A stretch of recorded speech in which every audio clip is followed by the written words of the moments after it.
નમસ્તે વિદ્યાર્થી મિત્રો, મારું નામ છે વિવેક ખારવા અને આજે આપણે ધોરણ 7માં વિષય વિજ્ઞાનમાં ચેપ્ટર નંબર 11 પ્રાણીઓ અને વનસ્પતિઓમાં વહન આપણે ચલાવવા જઈ રહ્યા છીએ. તો તમે તમારી ટેક્સ્ટ બુક કાઢી લો અને મેં જે વાંચું છું તે તમારે ધ્યાનપૂર્વક સાંભળવાનું રહેશે. તેમજ હું અહીંયા જે પેન્સિલથી ટીક કરું છું તે તમારે ટીક કરી અને એ મુદ્દા તમારે વધારે વાંચવાના રહેશે, જેથી તમને પરીક્ષામાં એ જ મુદ્દામાંથી પ્રશ્ન જવાબ અને ખાલી જગ્યા તેમજ ખરા ખોટાઓ નાનું બધું પૂછાશે. તો તમને એ મુદ્દા આવડશે તો તમને બધું આવડી જશે.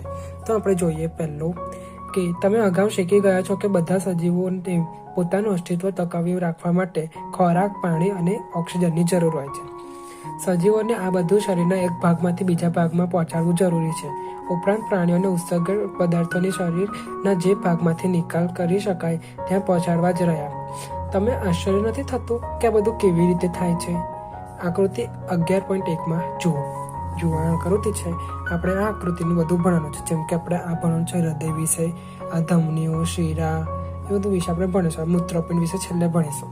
તમે આ લેક્ચર્સ આખું ધ્યાનપૂર્વક જોજો અને તમારા મિત્રો સુધી આ શેર કરજો વધુમાં વધુ, જેથી આપણે નવું ટોપિક આપણે ચલાવીએ આ ચેપ્ટરના હૃદય વિશે તો તમને ખૂબ જ સરસ રીતે સમજ પડી જાય.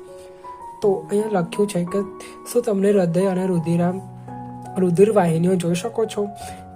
તેઓ આ બધા જ પદાર્થોના વહનનું કાર્ય કરે છે. કોણ? ધમનીઓ અને રુધિર વાહિનીઓ, અને સાથે મળીને પરિવહન તંત્ર રચે છે. આ પ્રકારના તમે વનસ્પતિઓ અને પ્રાણીઓના વહનમાં અભ્યાસ કરશો. આ બધી રુધિર વાહિનીઓ અને ધમનીઓ છે એ આખું તંત્ર રચે છે, અને તંત્રને શું કહેવાય છે? પરિવહન તંત્ર કહે છે. જોઈએ આપણે પરિવહન તંત્ર. તો પરિવહન તંત્રનો ફર્સ્ટ ભાગ છે રુધિર. રુધિર આપણે ઓછું સાંભળ્યું હશે, પણ બ્લડ આપણે વધારે વાર સાંભળ્યું હશે. તો આ બ્લડ વિશે જ વાતચીત કરેલી છે. જ્યારે તમારા શરીર પર ઘા પડે છે ત્યારે શું થાય છે તમને ખબર છે? તો રુધિર બહાર આવે છે. રુધિર મતલબ લોહી બહાર આવે છે. પરંતુ રુધિર શું છે? રુધિર એ પ્રવાહી છે જે રુધિર વાહિનીઓમાં વહે છે.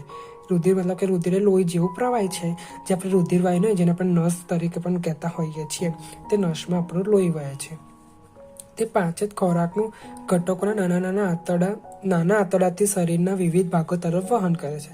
અહીંયા નાનું આંતરડું આવેલું હોય છે અને આખા શરીરના વિવિધ ભાગોમાં એ વહન કરે છે. તે ફેફસામાંથી ઓક્સિજનને શરીરના કોષો સુધી લઈ જાય છે.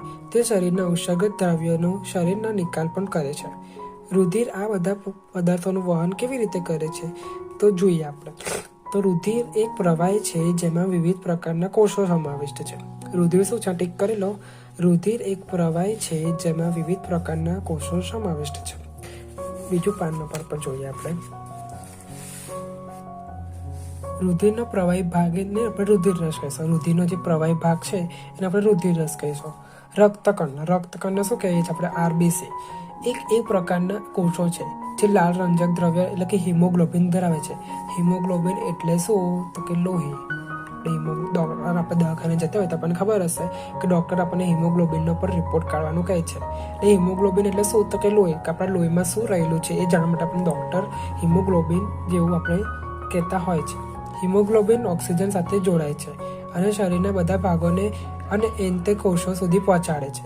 હિમોગ્લોબિન વિના શરીરના બધા ભાગોને સક્ષમ રીતે ઓક્સિજન પહોંચાડવાનો એ ખૂબ જ અઘરું છે. હિમોગ્લોબિનની હાજરીને લીધે રુધિરનો લાલ રંગ હોય છે. મિત્રો, આ પોઈન્ટ અંડરલાઈન કરી લો.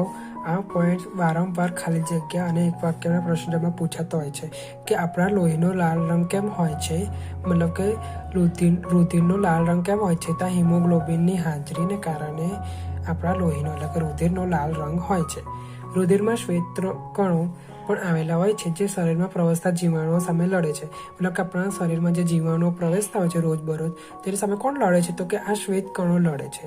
આ પોઈન્ટ પર તમે અંડરલાઈન કરી લો. બુજો રમતા પણ નીચે પડી જાય છે અને ઘૂંટણમાં ઈજા પહોંચે છે.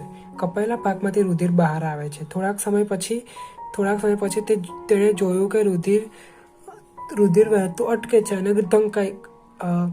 ગંઠાઈ જાય છે. બુજાને આનાથી આશ્ચર્ય થાય છે. રુધિરમાં ગંઠાવાની પ્રક્રિયા એ રુધિરમાં રહેલા બીજા પ્રકારના કોષો દ્વારા થાય છે, જેને ત્રાક કણો કહે છે. જ્યારે આપણને કશું વાગ્યું હોય ત્યારે થોડો સમય સુધી લોહી નીકળશે, પણ પછી એ જ જગ્યા પર આપણને હલકી ચામડી આવવાનું ચાલુ થઈ શકે છે. એને શું કહે છે કે ત્રાકકણો કહે છે. એ ત્રાકકણો શું કહે છે કે લોહી હોય છે આપણું નીકળતું, એને અટકાવે છે અને એની જગ્યાએ એ તાંકણા જેવું સંધાયેતું હોય છે જે આપણને વાગ્યું હોય છે તે, અને એ સંધે છે એટલે લોહી આપણું અટકી જાય છે અને ત્યાં પછી આપણને નવી ચામડી આવવા માંડે છે. તો એ રીતનું આ છે કામ કે ત્રાકકણો શું કરે છે તો રુધિર ગંઠાવાની પ્રક્રિયા અને રુધિરમાં રહેલા બીજા પ્રકારના કોષો દ્વારા થાય છે જેને ત્રાકકણો કહે છે. એ ત્રાકકણો આપણા શરીરમાંથી રુધિરને અટકાવતું, રુધિર વહેતું હોય છે તેને અટકાવે છે. તો મિત્રો આપણે અહીં સુધી જ રાખીએ આજના લેક્ચરમાં. રુધિર વાહિનીઓ એ આપણે નેક્સ્ટ લેક્ચરમાં જોઈશું, અને હું તમને રુધિર વાહિનીઓમાં શીરા, ધમની અને તેમજ આ હૃદયવાળો એકદમ કમ્પ્લીટલી ચલાવવાનો છું. તો હું મારો જે નેક્સ્ટ વિડીયો આવે તે ધ્યાનપૂર્વક જોજો, અને આ વિડીયોને પણ ધ્યાનપૂર્વક જુઓ અને તમારા વધુમાં વધુ મિત્રો સુધી શેર કરો, તો જ આપણે આ વિડીયો અપલોડ કરીશું.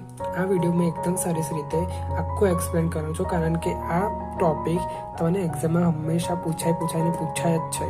તમને પૂછાશે આની તો શોર્ટ નોટ્સ પૂછાશે, ટૂંક નોંધ હૃદય વિશે અથવા તો રુધિર વાહિનીઓ વિશે, અથવા તો છેલ્લે પરીક્ષામાં તમને 3 માર્કમાં નામ નિર્દેશવાળી આકૃતિ પૂછશે, જેમાં તમારે આટલું આકૃતિ ડ્રો કરવાની રહેશે અને એને આ નામ નિર્દેશ કરવાનું રહેશે. તો મિત્રો તમને આ આકૃતિ ડ્રો કેવી રીતે કરવી, શું છે, તમને ડિટેલ્સમાં જાણવું હોય કે આ બધું શું આવેલું છે, આ શું કામનું છે, જમણો કણક, ડાબો કણક, જમણો શિપક, ડાબો શિપક, તે બધું જોવા માટે તમારે નેક્સ્ટ વિડીયો જોવો પડશે. તો એ નેક્સ્ટ વિડીયો આપણે થોડાક જ દિવસમાં અપલોડ કરી દઈશું. એ પહેલાં આ વિડીયો પર આપણે વધારે વ્યૂઝનો ટાર્ગેટ રાખેલો છે. તો આ વિડીયો એટલા લોકો સુધી શેર કરો તમારા 7મા ધોરણના મિત્રોને કે જેથી આ વિડીયો પર વધારે વ્યૂઝ આવે. તો મેં આ વિડીયો એકદમ ડિટેલ્સમાં સમજાવીને મૂકીશ, બે દિવસ રહીને મૂકી દઈશ.